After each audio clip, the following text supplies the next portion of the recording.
Greetings, children, and welcome to this first experimental edition of Story Time with Richard.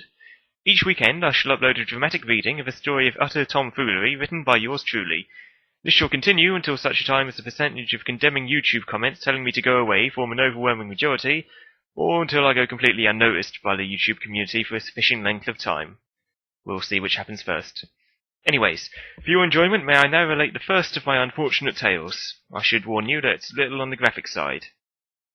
At the young age of 10, Timothy Wilberforce had the ill fortune to be sold to Lazoo as bear meat by his poverty-stricken parents.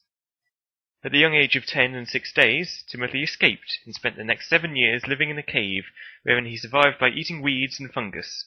He also taught himself to read during these formative years, and completed an open university course in beginner's Welsh. This was a rather pointless endeavour, considering he was from Wales and Welsh was his first language, but, he reasoned, a degree is still a degree. At the young age of 18, Timothy moved to Liverpool, mistakenly believing the city to be a massive and bloody pool of livers, which would have been an ideal locale for him considering the goth phase he was going through at the time. At the young age of 20, Timothy Wilberforce had the questionable fortune to inherit his uncle's greengrocer shop, his uncle having been killed in a pistol duel with his barber not long beforehand. At the young age of 23, Timothy Wilberforce had the ill fortune to have his anal ring enlarged to the size of a cricket ball due to a most horrific accident, the grisly tale of which shall be told forthwith. It was a Tuesday, again, and Timothy had had an averagely successful morning. He had sold 2 carrots and 3 bunches of bananas, earning himself a profit of £7.34. Granted, he had to use £7.21 of this to pay for a monthly visit from the window cleaner, but hey-ho, a profit is a profit, right?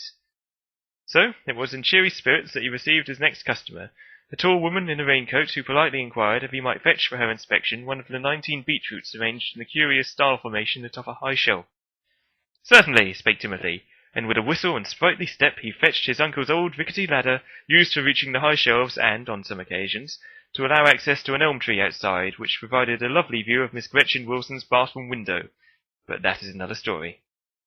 Alas, his day, and a number of successive days in truth, was ruined when, whilst at the top of the ladder and with one hand outstretched towards the most stately beetroot of the collection, a schoolchild burst into his shop, seized the ladder and flipped it backwards, sending poor Timothy Wilberforce flying in a wide arc to land crevice first upon one of 50 bottles of locally produced organic orange juice.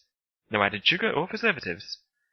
Nevertheless, horror and misfortune, and unceasing agony, which only ceased after roughly 2.5 months of recovery.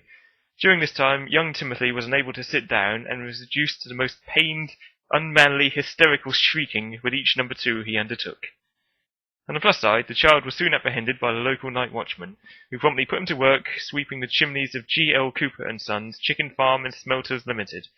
He did not see the sun again for 60 years. The end.